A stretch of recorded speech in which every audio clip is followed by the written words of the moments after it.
Great job, Chad. Congratulations. Thanks. Great presentation.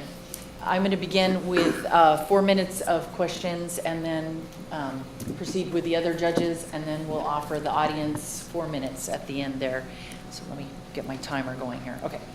My first question is, I mean, your presentation was so great and there was so much information there. I feel like this is a no-brainer kind of situation. Did you come across any drawbacks, maybe hidden concerns or things that might caution a farmer to maybe switch to KNF? For the most part, no. Like, although it's not very heard of and it's still growing in popularity, the cost-efficient method, the cost-efficient side of it, the environmental side of it, the nutrient benefits, and the just general overall, like, increasing the fertility of the land is pretty much all great. And the only, like, drawbacks is that there might be currently some governmental regulations that haven't been, like, fully approved, but that's just a matter of them getting approved. It's not like there is anything wrong. In your visiting of these farms here locally, is there any kind of talk of what's going on in Hawaii? Like if there's a movement or if there's things brewing for, is it growing? That kind of thing, the awareness. Yeah. On a statewide, agriculture is becoming more of a topic. A 2012 report by the Hawaii legislator was all about it was like a really long report focusing on how can we increase our food sustainability and like what are the best ways to grow food in Hawaii. And so that's like a statewide. But then community-wide, there's not so much on Oahu, but more on the Big Island and Kauai. There's lots of farmers and organizations that help provide classes and certification courses. But there are on Oahu, like even at the Hawaii Correctional Facility right down the road, Partners in Development and Kamehameha Schools are working on a demonstration project right now to help with the correctional facility, the boys from the correctional facility, working to make a demonstration farm using Korean natural farming methods. So that's something that's really cool that's happening in our local community. Fantastic. Let's see. You did mention that because the nutrition in the soil and because of these plants are so well nourished, that there seems to be a less need for pesticides. Do you have any like numbers on that, or maybe the farmers that you spoke to, how much money they might save because it sounds like they're using less water and they're using less pesticides? Do you have any like dollar figures that? I'm not sure about percents? I don't have any like exact data, but along with the pests and fertilizers, it is that they're healthier and stronger and less susceptible to disease. But in addition to this, there's also other tactics to avoid your plants getting eaten by pests. Like there's some of these like attractants that are made from some of the inputs that are like fermented fruit juice that you can put in a corner of your farm that will attract the like mites and bugs away from your crops when they're producing their fruit. So they don't eat your fruit, but they'll go to this other attractant. But it's not like putting any harmful thing on the plant that would be bad if you like didn't rinse off your tomato or something. Thank you. Nice job. You look very confident up there. I'm sure you may not feel that way, but you look very confident. Good job. I'm kind of I went back and forth between two different approaches, the agricultural side of things and then the economic side of things. So I'll go with the agricultural first, just a couple of questions there. Hawaii is an unusual place geographically with the climates. Each island is completely different from the other islands. It has its own micro, what's the word I'm looking for? But yeah, just there are microclimates, yeah. And so how does the KNF fit with the various microclimates that we have here? I think it fits perfectly because the general idea is cultivating and culturing indigenous microorganisms. So you're taking the microorganisms that are already in that area. So you could be in like a drier side, like on Waianae, and you can cultivate those microorganisms, or you can be in like Kaneohe, and well, it's a lot wetter, but you still can get those same microorganisms. So a big part of it is you have to collect the microorganisms from your surrounding area. But the change in other islands, I don't think it has really much effect on the productivity or effectiveness of Korean natural farms. Okay. I'm going to switch over to the economic issues because time flies. Incentives, monetary incentives.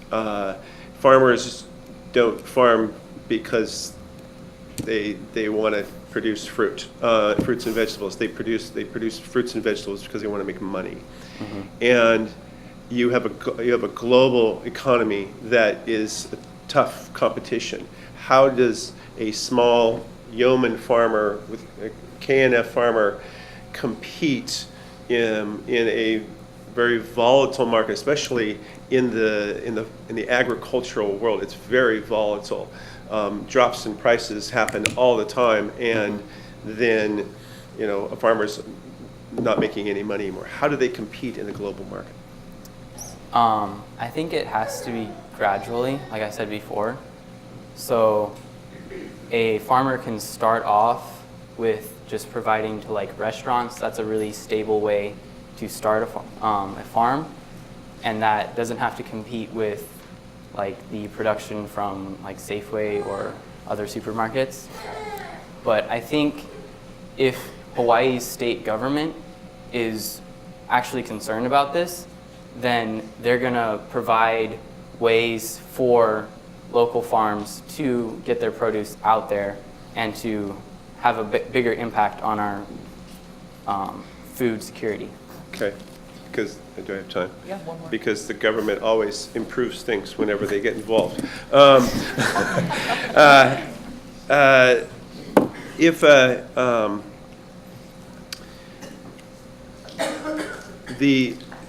Hawaii has only produced so many agricultural products in the past.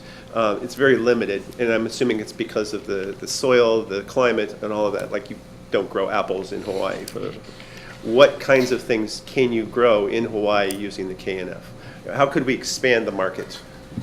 I think like local fruits like bananas, papayas, sweet potatoes, or like other just vegetables. Vegetables grow really well here. Not the ones that are colder climate, but you can grow like a whole variety of Asian vegetables, like Western vegetables. And so I think that's one area. But then also another area that I think would be really beneficial is just the pig farms, because the pig farms are one of the easiest methods of Korean natural farming, and they're the most like dramatic difference between a conventional piggery. And because of the no smell and no pollution or runoff, they don't have to be like 200 miles or 20 miles away from like civilization. They can be like in a rural neighborhood and without having any major effects on the town and so that's like one way that would be really helpful in increasing Hawaii's food sustainability. Like if we just had all of our pork grown in Hawaii, that would be like major. Yeah. Good job. Thank you. Again, great job, Chad. Thanks. So yeah, you just talked about economics, and one question I had is you talked about the health of the land and the health of the crops. How does that reflect on the health of the food we see on the table and the health of the people in the community?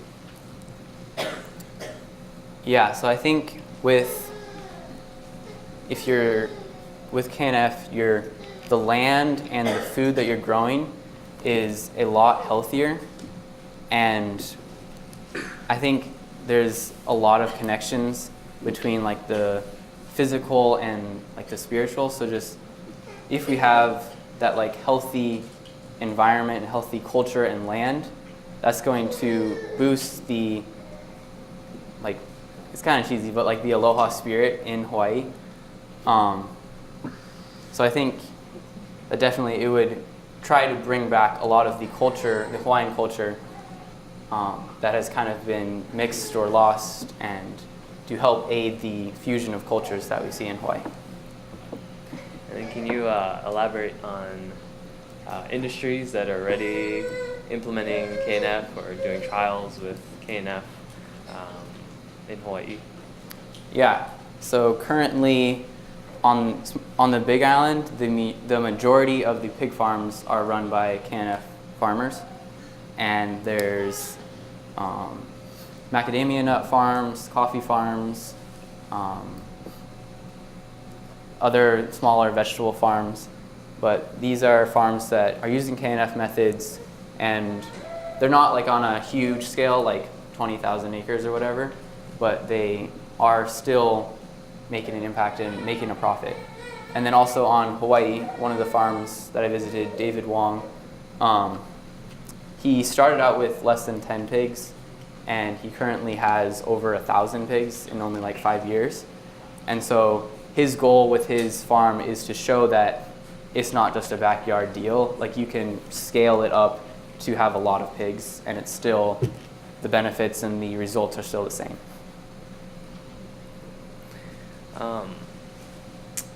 Can you also elaborate on education and how does education play a role in the adoption of KNF, and also how, like, what sort of steps we need to take to implement this in the future? You're saying land and like climate isn't really an issue. What are the issues that we're having with moving forward?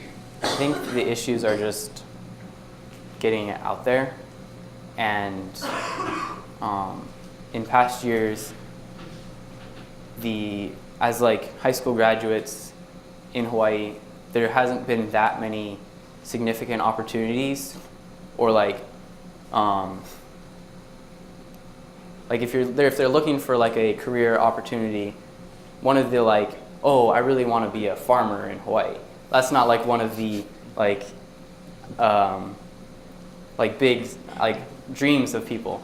And so I think KNF, because of how awesome it is, can be a dream for people, the younger generation, to start bringing back that food education and agricultural education in Hawaii.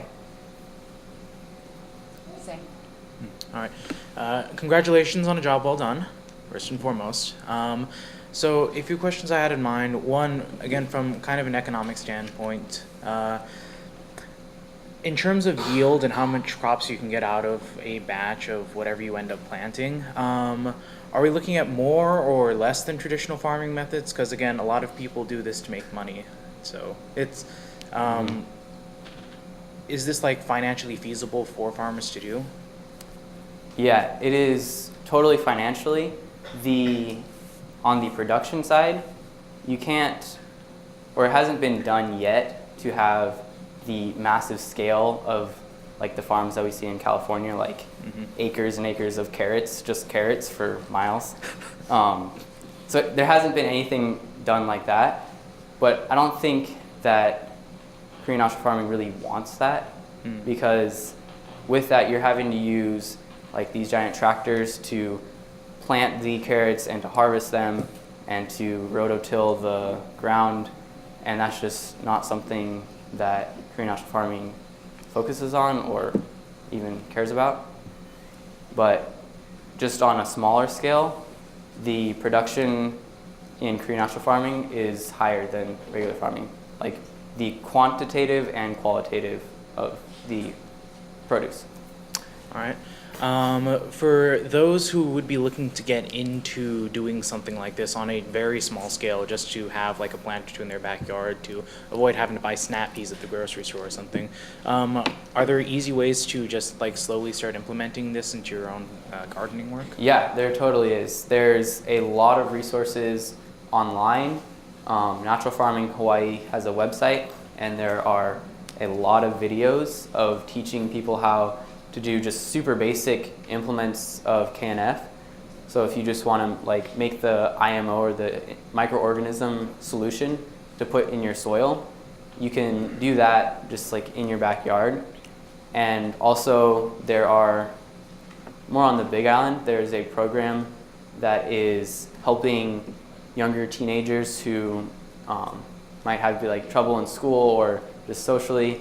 And what the program does is gives the teenager their own pig and builds them their own little pig pen, and then the teenager has the opportunity and task of raising the pig throughout their high school.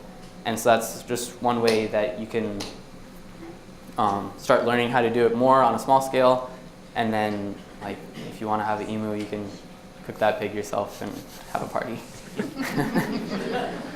Best graduation ever. Yeah. And then lastly, you quoted a statistic towards the end of your speech that stated something along the lines of just 5% of the available farmland could be used to cover the entirety of Hawaii's like fruits and vegetable growth. So would this just be like everyone gets a banana and we're all happy, or is this like kind of on a broader scale? Like how much is just the base like fruits and vegetable needs, and then because you said 95% more could be used to grow even more stuff, and that seems like there'd be a ridiculous amount of surplus based on your statistics. So what are we actually looking at in terms of numbers and whatnot there? I'm not sure like how much of the fruit and vegetable operations right now are using of that 5% of agricultural land. So I don't know how much like increase we would have to have, Mm-hmm. but I know that we are like, for fruits and vegetables, we're a lot more self-sufficient than say eggs, just because there's a lot less like regulations. Like to have like a dairy farm here, it's really hard to. There's a lot of regulations from the government, so it's a lot easier to grow papayas or whatever. Yeah, and I don't think that it's really. I don't think it would be actually good if we were 100% food sustainable, because like he said, you can't grow apples here, and people like apples, and so things like just like instead of getting mangoes from Mexico, grow them here, and I think that could be really good. All right, thank you, and again, congratulations. Thank you. If an audience member has a question for Chad, you can raise your hand and he might pick on you.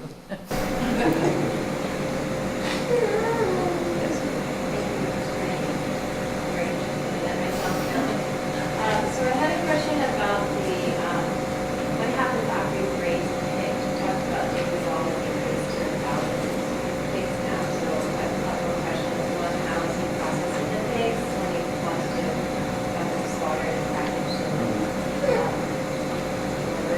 Because in the cattle industry here, there are issues with that. When we had large cattle farms, they actually had problems with the slaughterhouses here. They had to fly cattle to the mainland and get processed and fly packaged and put it back. So how is David Long doing it, and then how would that island accommodate that if they Yeah. Currently, he slaughters his pigs on island. I am not sure how that would affect larger scale. That's not something I really looked into, but that is something that we have to consider definitely. would be doing it himself? No, there's a slaughterhouse on island that he does, that he uses through. And then he sells a lot of his pigs to like high-end restaurants right now. Chad, you've done something very special in the fact that you haven't just researched this online, you haven't just read books about it, but you've actually gone to these farms, you've talked to these people, and you've gained a first-hand experience of what these farmers do to make sure they're able to produce in a more efficient and in a healthier way that better setting up this doing the beer. And so out of all that first-hand experience, I was wondering what would be the single most thought-provoking and intriguing thing that you could learn? So basically, what was the most interesting thing I learned?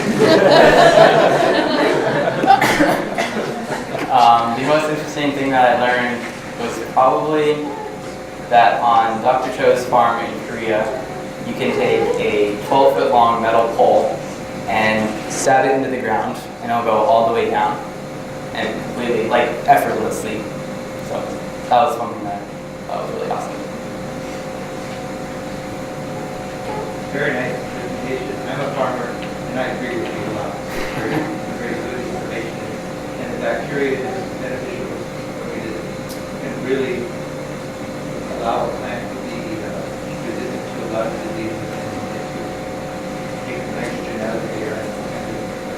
My question is tropical, full tropical agriculture, UH, doing anything to spread this and make it useful to homeowners and for people starting out? Yeah, it definitely is. Mike DuPont, the UH professor that I interviewed, he's a part of the College of Tropical Agriculture and Human Resources, and there are a lot of papers done by them just explaining KNF methods, showing like simplified ways of how to do it, and kind of like guidebook questions, and yeah, so they definitely have a big part in connecting with people, and it's also connecting with the government because it's like a reputable organization to relay that it's legit. Also, farmers who produce it that way should be able to get a higher price for their product because it's healthier and cleaner and not so many middlemen about it. So produce product made, they should be able to get a higher price. And dealing with the farmer and the customer at the same time would be very good. Yeah. Thank you. We have time for one more question. What's the most, have you started growing anything at your own house? Yeah, currently we have a worm bin that we give most of our food scraps to, and we just have like a small little garden and a couple plant trees, but just small stuff, some radishes.